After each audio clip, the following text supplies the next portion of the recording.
Hello, this is John Grom, and welcome to our 268th Right and Left Discussion Forum.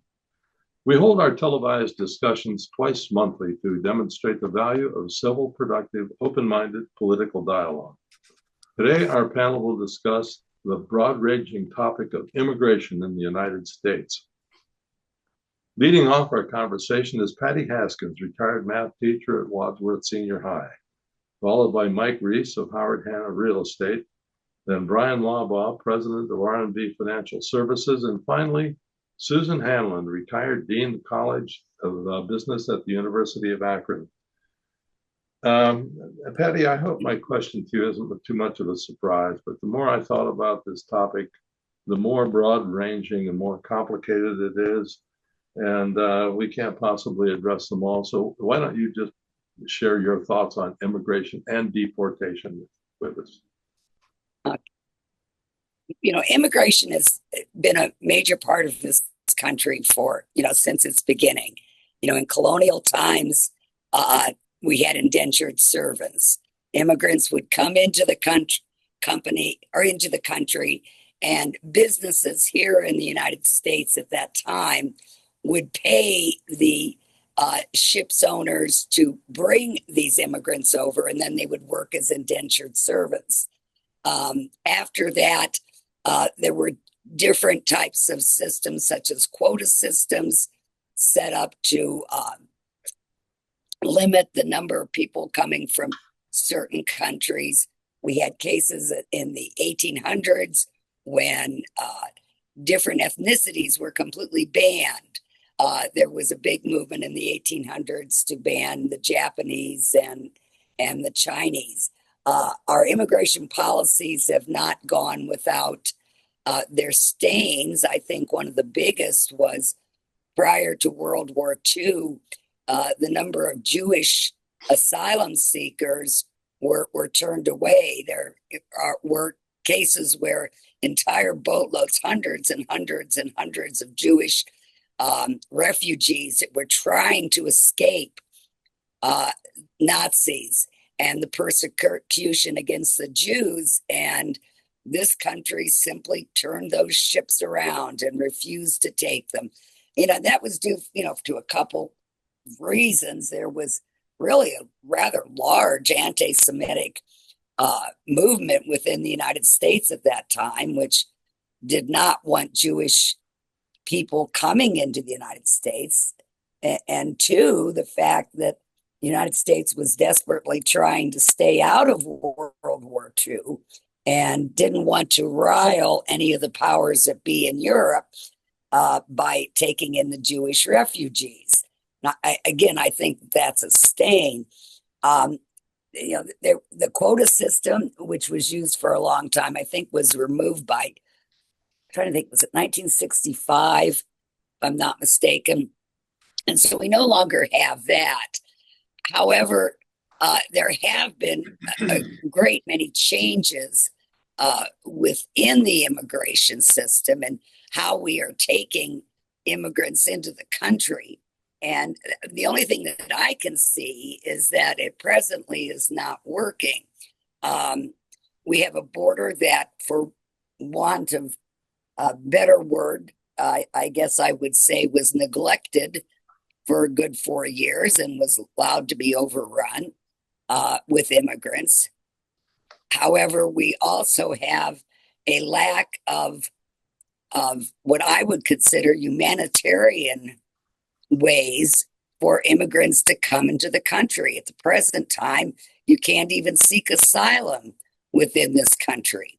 We also have all these strange rules for immigration. I think one of the oddest is the Einstein rule. That's the EB1 classification. That's the one which Melania Trump got citizenship. She came to the country from Slovenia on a travel visa and stayed here. And there is question whether she was working during that time, which she was not allowed to do, which actually under the present rules is set up by her husband, she would be deported and her citizenship would be stripped if that were the case. But she then got jobs modeling and then qualified with recommendation for somebody that qualified for this Einstein status, which does not necessarily, it doesn't mean that you have to have a really high IQ or be super smart. It means that you excel in your category in some way, shape, or form. Um, for example, if you are a baseball player from the Dominican Republic and you are the best person at throwing in balls from left field and being able to reach home plate, they could just, establish that as a specific quality that you have, and you gain the Einstein category. I would prefer that there be more attention to the fact that there are people that are just seeking asylum and want to have a better and a safer life for their family. One of the worst I can think of is Trump's latest proposal that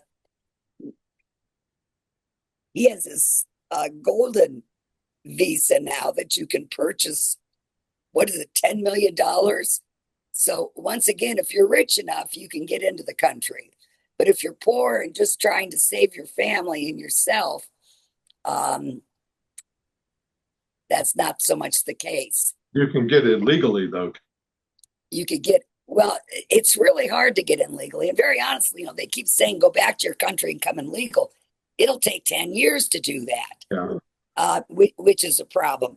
And then the deportation, the deportation system right now is just anybody and anything without granting rights, without care for the fact that citizens and those that have not committed a violent crime are being sucked up and deported, not only to El Salvador in that horrible prison, although I believe they've closed and they have sent all of those prisoners to Venezuela, but now we want to send them to African nations where there is war going on and which have been set up by the national government as places for Americans. It's not safe to visit, but we're going to deport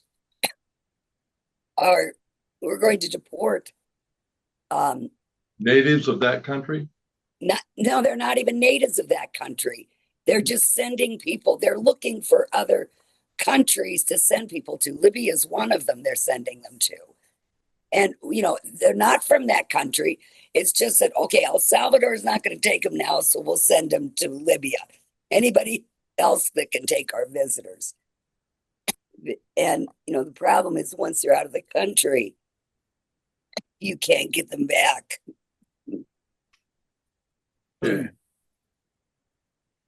Mike, what's your thoughts? Oh man, well, what a complex issue. Now I'm first generation on my mom's side. My mom was an immigrant that moved here when she was younger from Sicily, and my grandparents. So I've, I guess, grown up with a lot of people that have immigrated here from Europe, and it has become very difficult to become a legal citizen, even from, we often think about, immigrants from the South that come through the border, illegal immigration that way, but it's very doubly hard for them. But even, people from Europe, we only allow so many people in this country for, a year from different countries. We have like set quotas that we allow people to immigrate from. So it's like a lottery.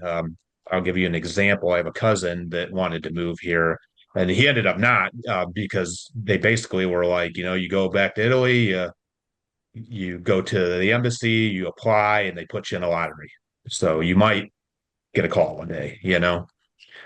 So it has become harder over the years, and what kind of kills me is, I hear people that are like, maybe second, third generation Americans born from immigrants. Well, my family came here legally, well, yeah, because there wasn't really any substantial immigration laws when your family came here, So at one point, all you had to do was just get on a boat, come here, you go through Ellis Island to make sure you aren't sick or something, and send you on your way, and then you're kind of on your own from there. So from it has, progressively gotten harder uh, to become a citizen. And our country was built on immigrants. I mean, which is kind of ironic because we have this kind of thing in this country. Ever since we became a country in the 1700s, you'd have immigrants that come here, they'd have children,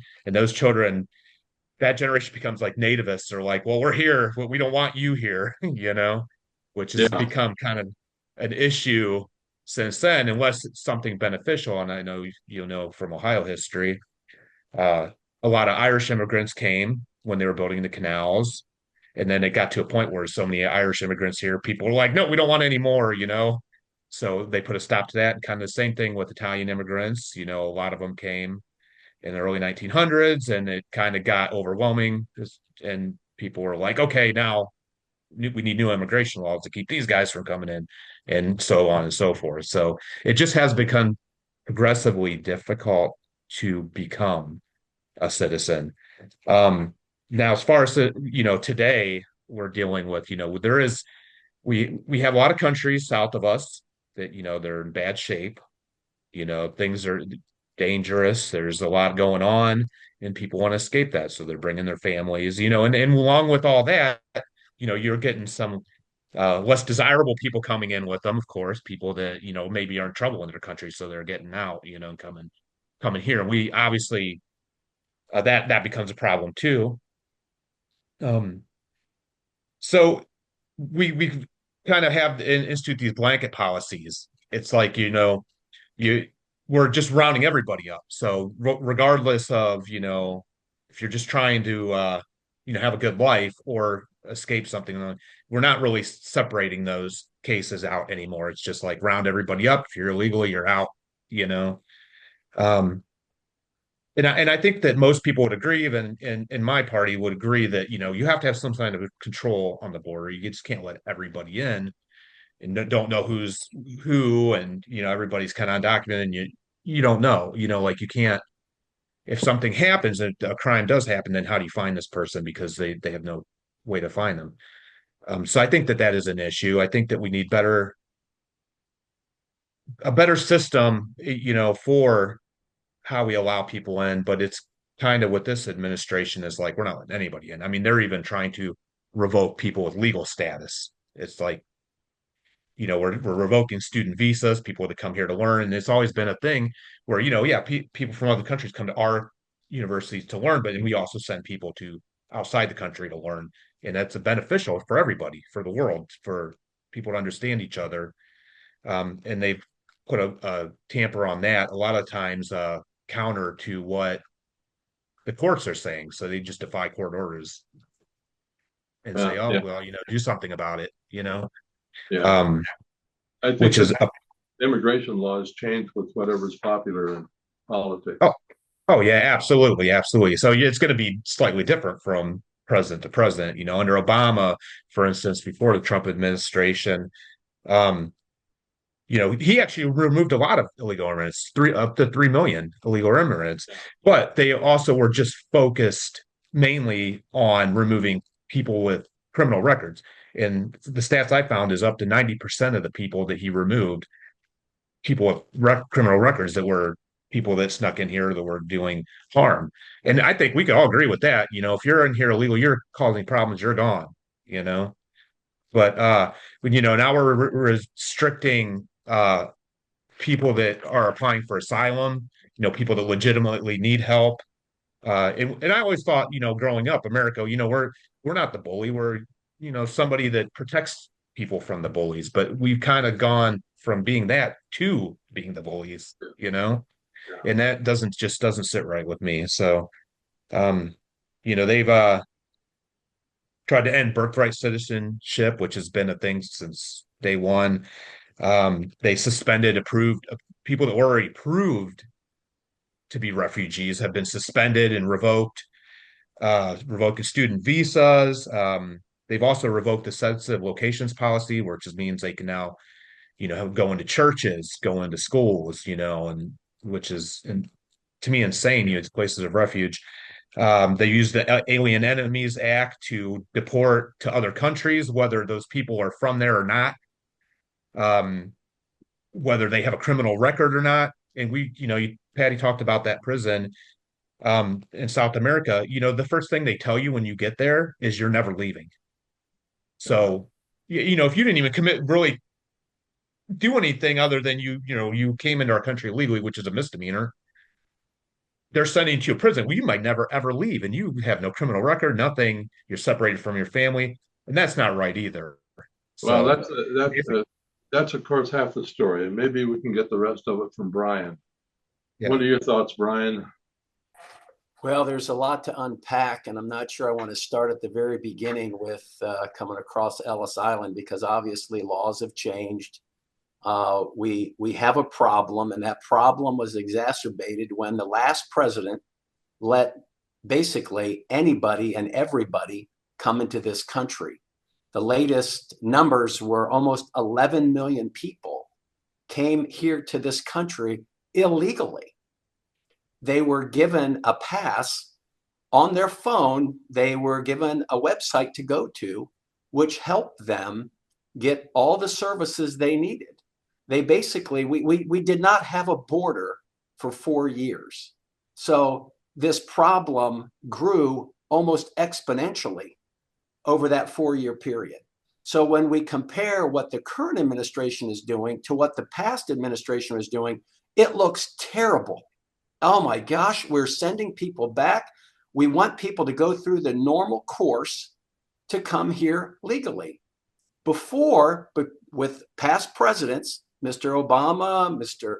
Trump, Mr. Bush, there was a legal way to apply for asylum. That was going to one of our consulates in the country that you resided and applying for it. Those people came here. Those people are not being rounded up and sent home. The people that are being rounded up and sent home are people that came here illegally, crossed the border. Now, mind you, most of those people that came used the cartels and paid upwards of $5,000 a person to come here. So money is not an issue. They might have had to save up. But once they come here, I hear people talk about, well, it costs so much for them to go through the system legally to become a citizen. It's a barrier for them to entry. There was a stat that almost $60 billion are leaving the country yearly in receipts that these people are sending back to their countries, El Salvador, Honduras, Mexico. So they've got money. Now we can talk about where this money's coming, because money's fungible.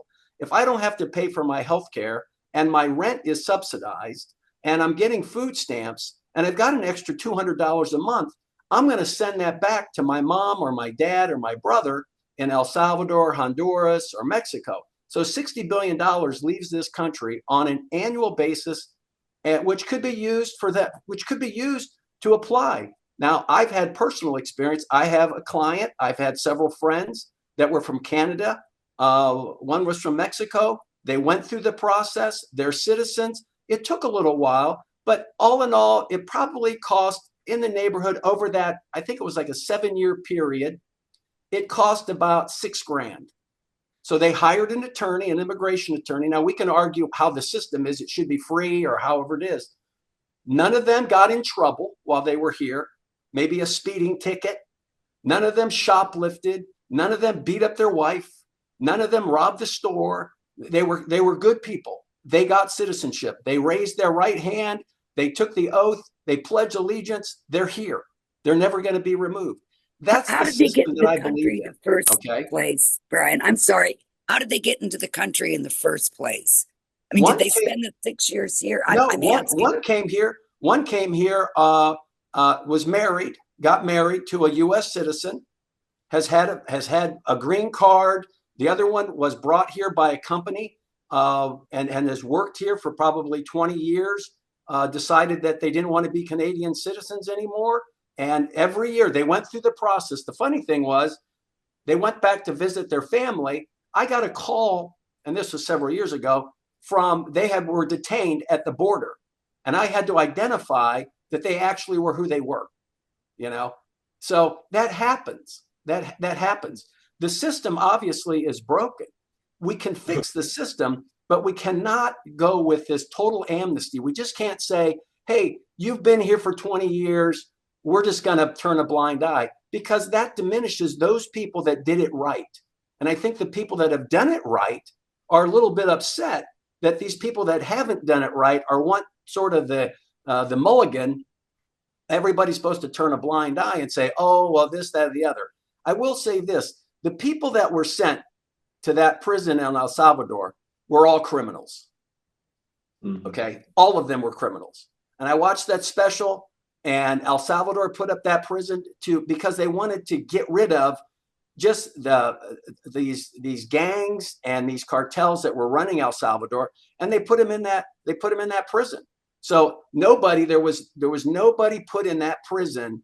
There were no 12-year-olds, no 10-year-olds, no nothing that were put in that prison that weren't already gang members. Okay. So we didn't put any moms or dads down there in El Salvador. Now, if Libya decides they want to build a place for these people can go, I mean, there's refugee camps all over the world. We don't ever hear about that.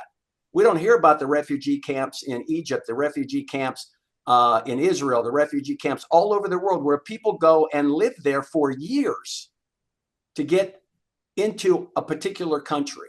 Okay, so, before we run out of time, we'd like to hear from Susan. Go ahead. I'm sorry. Yeah, I tend to agree with Bryan's approach. We have to have borders in this country. If you don't have a border, you're nothing. You know, you just you don't have any identity. And also, I have had being in academia, I have had many very good friends who they came here on visas. You know, they went to school, they got their degrees, they got jobs. They took 7-10 years to get their citizenship, but they did it, and they're very proud of it. And it is this resentment that people just think they can walk into our country. And I think that, you know, okay, one of the reasons that they maybe try to come in illegally is because they couldn't get in legally. If they went to the consulate, like the gang members from, countries south of us, there's no way they would get any kind of a visa because they're criminals, and they're not going to be allowed to come in legally, so they come in illegally. Now, having said that, we need immigrants. We desperately need immigrants. We need immigrants for the high-end types of things. We need their intelligence. We need immigrants for unskilled labor. I mean, we need immigrants because our birth rate has dropped so much that we're not producing enough people to service and grow our economy. And I read a couple of years ago too that the rate of entrepreneurship is like double of immigrants than it is of people who are born here. And we need entrepreneurship. You know, that's what we're about in the United States. And I think, and I said this on our last show, the solution is not that hard. It's not that complex. There's just no will to do it. There's no political will to fix the system. And, I thought a long time ago, I think it was, I don't know whether it was for George Bush Sr. or George W. One of them had that thing of a pathway to citizenship. And I didn't agree with a pathway to citizenship. What I agree, if you'd come here illegally, that they were going to create some pathway where you could get citizenship.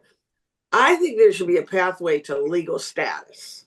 So like if you come here illegally, you enter the country illegally, you're a productive, law-abiding person for 10 years, you then get permanent legal status, but you're never going to vote.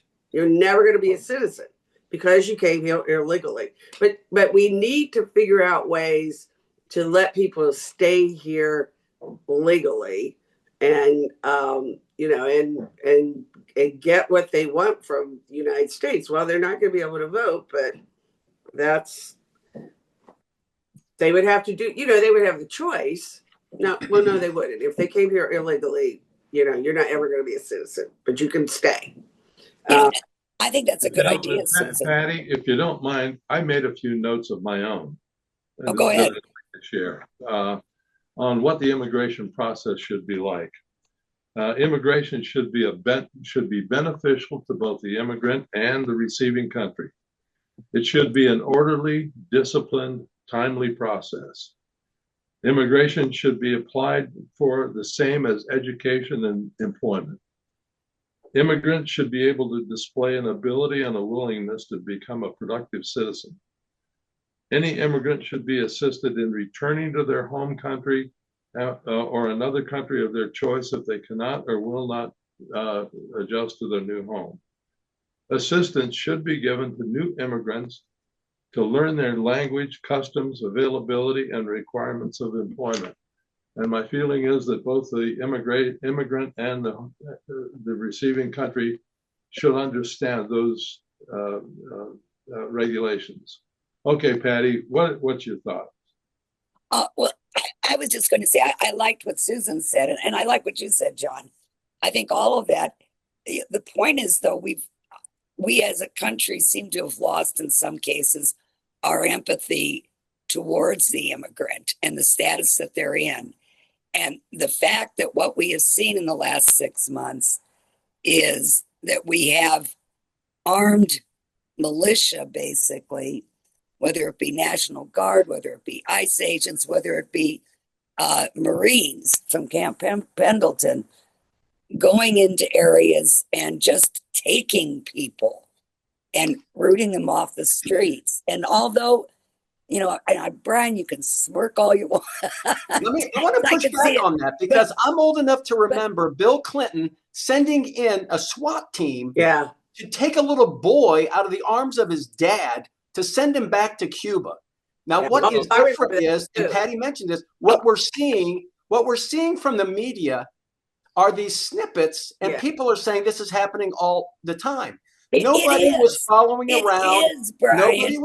around Barack Obama's people when they scooped up 3 million people and sent them home. Barack Obama did it. He gave due process. The difference is the media has made due process to people, and he did not go in with troops to do that. You don't know that. Right now, it's going on, Bryan. There has been a certain level of I want to answer for just a moment. We've already gone removal of illegal immigrants. We can say goodbye for two weeks, and now then we can continue this conversation later. But thank you very much, and so long.